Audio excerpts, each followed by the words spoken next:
And we have to do the newspapers, but we have to say happy birthday to you, belated though. You celebrated your birthday yesterday, Marcel Mauli Henyo, and it's from your mom and your auntie, your mom Paulina Henyo, as well as your auntie, everybody else in the family. If they all say that do enjoy your time. You live at Akachi in the Volta region. I hope that you were given a big cake, right? 3 years, you should be given a big cake. If your auntie it will be a Spider-Man or Bunny or something. You see, huh? All right, let's do the newspapers. I've got the Daily Graphic newspaper. Front page, President grants remission to Munsie trio, and they are featured on the front page of the Daily Graphic. This is the biggest talking point really in our country. You're waking up to the news. You missed it yesterday. Well, the Munsie 3, as they come to be known, they've been granted, a lot of people still say pardon, but apparently it's remission. We'll find out what that means. Godwin Akogana, Lester Nelson, Salifo Masi, a.k.a. Mugabe, making the front page of the Daily Graphic. Also, 2 cops, 4 others arrested for car snatching. Government owes ECG 728 million Ghana cedis. Repayment to be spread over 5 years, according to Tekpe Finance Minister and Acting Power Minister, but lawyer to move interlocutory injunction on October 11. This has to do with the 3 persons who have been granted this remission by the president. There's also a court action. I'll read a bit of that for you. Back page, SADA facilitates construction of Pualugu Dam to address floods, improve agric potentials. But let's go to this page 16 inside the Daily Graphic newspaper, and it says that the Supreme Court will on October 11, 2016 hear an application for interlocutory injunction seeking to restrain President John Mahama from pardoning the Munsie trio until a suit challenging his prerogative authority is determined by the court. A legal practitioner, Mr. Elik Plim Agbamava, had on August 15, 2016 filed a suit invoking the original jurisdiction of the Supreme Court for a true and proper interpretation of Articles 72 and 296 of the 1992 Constitution. And this is yet to be heard October 11, but we know that coming Friday, what the president has done will take effect. So where does that leave this case? More conversations on this particular issue here on the AM show all through this morning. Ro? Somebody told me that the media and social media will be buzzing this morning with a lot more of these very conversations surrounding that very announcement. Because we know some few hours later, I think an hour or two, there was another fake release that said that apparently the president hadn't done that. Also signed by the communications minister. We'll see how that goes. Front page of the Daily Guide says Mahama frees Muntie 3. Stories on page 2-3 of the paper. 3 cops nabbed for car snatching, training robbers as well. And opposition demo rocks Tamale. How can a cop abet or aid, condone, do all that to train, to help armed robbers shoot? It's lack of discipline, I think, because they have no excuse to say they are not being paid well or anything. Charlie. And then we have this center spread. Manasseh Grimes' wife explains how they met, and EL others for Glade's most stylish musician, and you can see him well tattooed and tanned black. Already he's black, so blackly tanned. Oh, nice. Yo. All right, let me do the Finder. Front page of the Finder newspaper. SHS revert to 4 years. National Council of Parent-Teacher Association demands. I'm not sure what we want to do with our educational system any longer. NPP upset over voter registration in prisons. Mahama pardons Munsie 3. New court scanner breaks down, endangering life of judges. I'm interested in that story and pretty much all the other stories on the front page of the Finder. So we'll do bits and pieces of the stories. This one on page 2 says that the lives of judges, lawyers, prosecutors, policemen, and individuals who troop into the new court complex in Accra are in danger. This is because the scanner, which is supposed to screen individuals and people who enter and operate within the court to ensure they do not carry any dangerous weapon along when entering the court, has broken down. Speaking to the Finder, the manager of the new court complex, who only gave her name as Nanama, admitted that the scanner broke down a week ago, promising that it will be fixed by Friday, August 26, 2016. There's a break, isn't it? There's a vacation. I mean, it's not like the court has there are cases being heard in the court, correct? The court is it judicial vacation? So yeah. So is this necessarily big enough if it's going to be fixed on Friday? Yes, it is. At least there's some level of low activities because people still have dockets or cases they have to work on, but not necessarily there'll be hearings. All right, let's go to page 8 before you come in, Roland, and let's do this story, which says that the NPP is upset over voter registration in prisons. So the opposition New Patriotic Party has criticized the Electoral Commission over a scheduled voter registration exercise in the prisons ahead of the 2016 general election without notification to the political parties. The NPP, in a letter dated August 21, 2016 and signed by the party's acting General Secretary John Boadu to the EC, has observed that the commission is commencing voter registration in prisons across the country per letters from some district officers. The exercise is intended to get names of prisoners of voting age onto the electoral roll for the December 7 polls. And I think according to this letter, they have not been notified. This amongst other issues they raised. You can get the Finder and read the details of that, but be sure we will talk about that also on AM Talk later this morning. Front page of the Daily Dispatch newspaper, Baumia's fake Togolese voters prove that MPP does not like Voltarians. That's a story attributed to the NDC, and we also have other stories. Back page, MPP organizes free cocoa and kose for persons in Ayawaso East.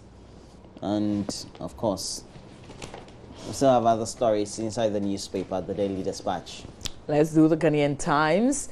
Police to launch manhunt for Binim. Is that where we've gotten to? Busted 3 security personnel, others in car snatching gang. President grants pardon for Montier 3. Groups stage demo in Tamale. Back page of the Times. Groups push for affirmative action bill. 10 targets, 80 million of CF of gas by 2017. These are the headlines. Front, back page, the Ghanaian Times. Well, you did this? No, I haven't. Okay, so our last paper for the morning: reverse power tariff structure to industrialize residential power consumers must also pay more, and that's from Ofosu Dotte, and he's a senior partner at AB and David Law Firm, David Ofosu Dotte. And then we have new law granting foreign investors tax exemptions or reliefs, and debt refinancing remains a priority according to Finance Minister Tekpe. Telcos invite more banks aboard the mobile money train, and we need to take a critical look at this. We know some time back we dealt with this on AM Business, and we'll give you the latest update when we have business tomorrow. All right, so we're getting plenty messages on 0560 800,000 on this remission or pardoning, whatever it is called. This one says, yesterday supremacy has so supremacy supersedes other power. God is the final judge, from Ayegogu Stephen from Chiana, sending that message. And I took a note of some of the common things that was that people were saying. There are some familiar things. I noted them down. I'm going to share it afterwards. Let's do myjoyonline.com, Ro. And we have remission. Counsel for Montier 3 Lords Mahama for remission of sentence. Well, they seem to have been excited, but not everybody is, because now, next story, we have a remission of Montier sentence discriminatory according to lawyer and law lecturer Yao Opong. Mining, quarrying contribute $3 billion to the economy, really. Jobs also have been lost in the mining sector a lot more. Turkey Kurdish wedding bomber may not have been a child, and remission of Muntie 3 sentence is a political dishonesty, according to Frank Davis, who is a former president of the Ghana Bar Association Greater Accra chapter. Police, the GB. Okay, yeah, you had said that. Yeah, I used to GBA. Police to review security decision from Donko Chrome as residents petition IGP. I've been to Donko Chrome 2 times. How's the place like?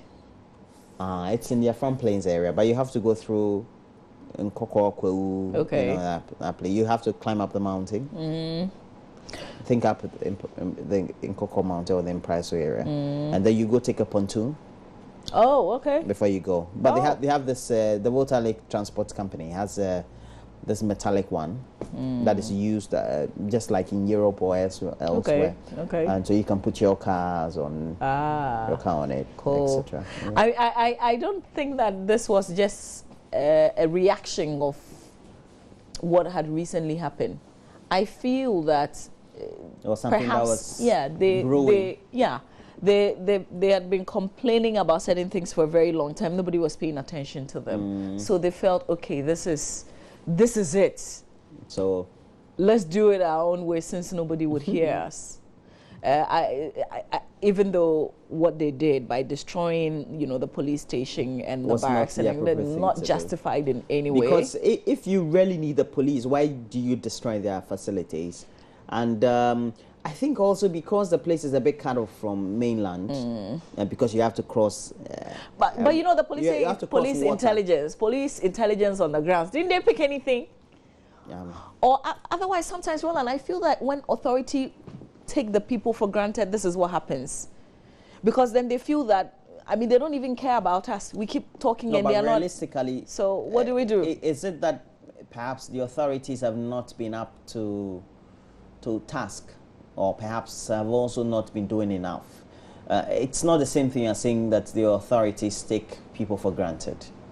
I'm just saying that when people feel that way, right. Because if you say you gather intelligence, the point is that you couldn't pick this up. The bottom line to all this very narrative is the fact that sentiment had been brewing for a long time, and so it just reached a certain crescendo. Yeah, I agree with you. We have to take some lessons from this very scenario and try to see how we can correct it so that it's not replicated in other areas. Yeah. Because seriously, people can look at this and do something. And I feel that the way to go is not to say that because you've destroyed the only police station, we're not going to give you another one. Because by destroying, the people are perhaps even telling you that you are useless anyway. We don't need you. We have City FM, Amavi. I like you, Roland.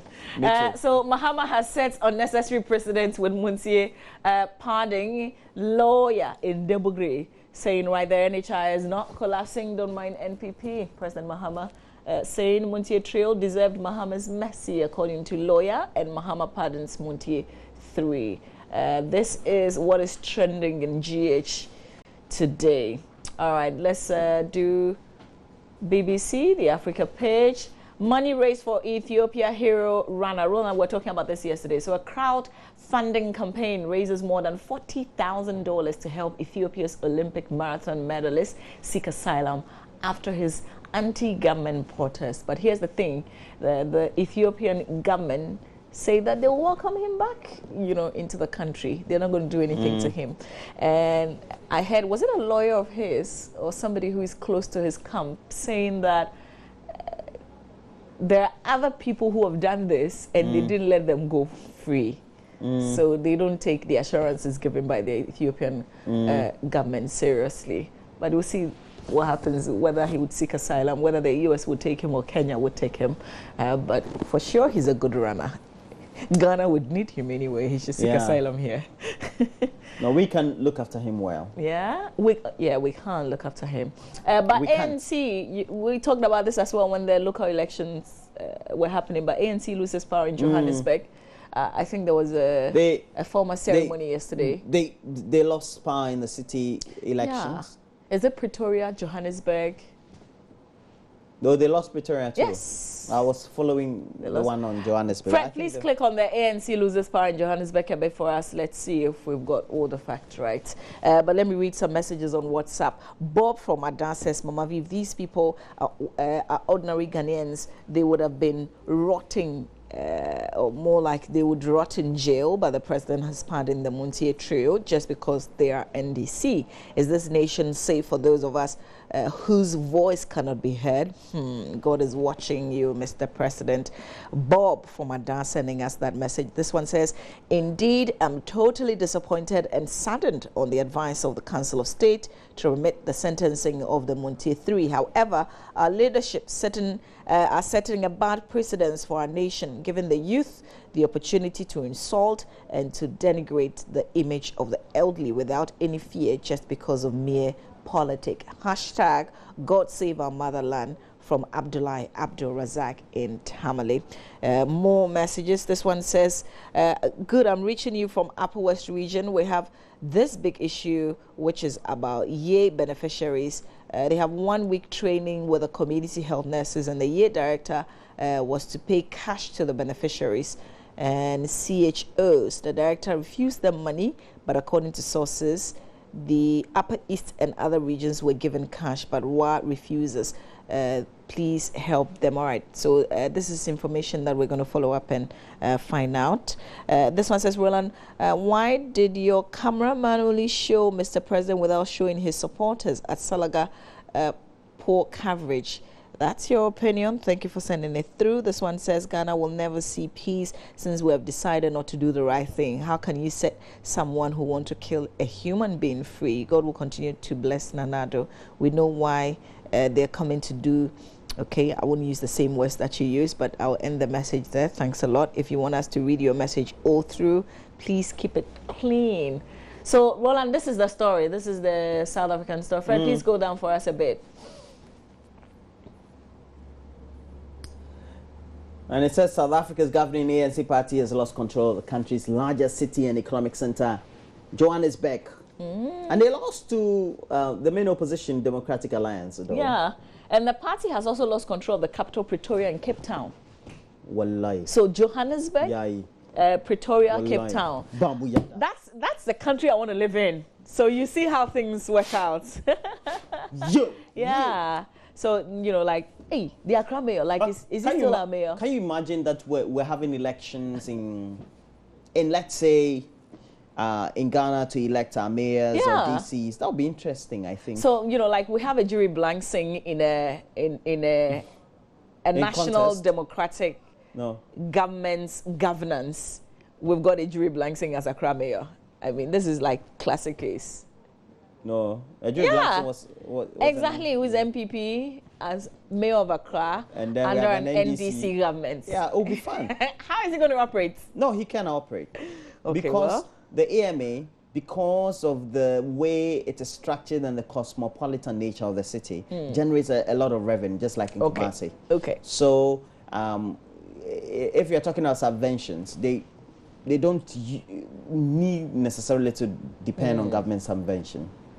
Let's try that, eh? Yeah, that'd be good. But it also means that, let's say, the mayor campaigns based on a certain structure of policy implementation or formulation. So he says, I'm going to build 25 schools, and I'm going to use the financials or my own financials to go take loans or etc.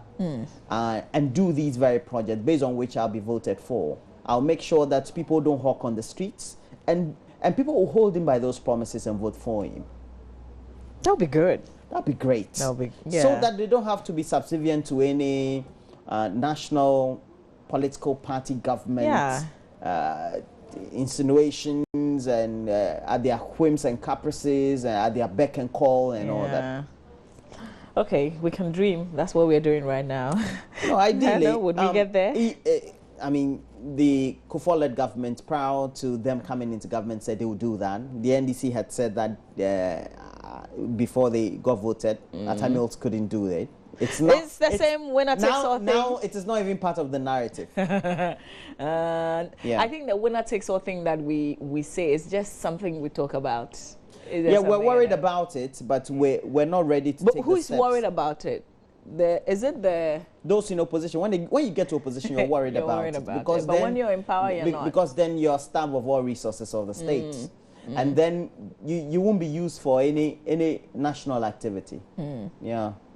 So if I'm MPP or NDC, my government is off power or not in power, it means that all my intellectual abilities are very much ineffective. To the point that you can't even work for any corporate organization. Yeah. When you ask the politicians, they'll tell you, oh, you've risen to the position of member of parliament or minister, so why do you go and stand solo? Or why do you stoop so low to go and take a position in the corporate world, etc.? But being a manager in a top company, let's say like MTN, etc., it's not bad. But the point is, would the company even take you? No, especially it's when you're so colored. It's because of the way we do our politics. But elsewhere in the world, they should. Because you're good at what you do. If Judge Anda had come out and said that I am MPP, would he be occupying would he have occupied the position that he did back at MTN, for instance? No. But after his party goes on power, or not in power, and he wants to go back to the corporate world, he should. Well, he's got a good record, so. No, it's only when people can. But the point is that even Judge Anda would not. How do you know? Which company? Will not go back to corporate? The ministry, the oversight ministry will call the head of the company, my friend. You have a known MPP person in that. If you don't, we'll give you wahala. And they do that. And they do that. See where we are as a country. Well, we've got to make way. I know that we plenty messages. I know you want to read. Let me read mine before yours. And this one is from Idris Happy from Oyokoko Fodria, aka Ocean. Yo, bro. Now I do remember I lost your contact. Good morning, Roland. Please tell the observers that the president exercises constitutional just the same way the judges did. So what's the brouhaha for, you're asking? Yanom are always looking for imperfection in almost everything. Yeah, you're cool. And then he said, Onyakupon eti najanka yeka oju olegba no anka yamba. Okay, one final message. MD Kwesima sending this, and I'm going to fast forward the message. This is an indictment on our democracy in the eyes of the international community. What worsens it is the fact that Mugabe stated publicly on radio after the court summons that he's doing all this appalling things because he's fighting for the interest of President Mahama. It's sad, very sad, arrogance of power at its distasteful heights. More comments, but we have to make way now for Benedict, who's got sports, and there's still some Olympic news. But before we just rise and make way for Benedict, Roland and myself together want to say a very good morning to a very special man, the Paramount Chief of Agomada, Nene Maigizo. Good morning to you and your beautiful wife. We hope that you're well this morning. Aucha unge saminyalo. Kope e. No. Kope you. No. Kope. No. Kope. Oh, Charlie. My mother won't be proud of me. We're taking a break. When we come back, Benedict is also here with a lot more sports to stay on.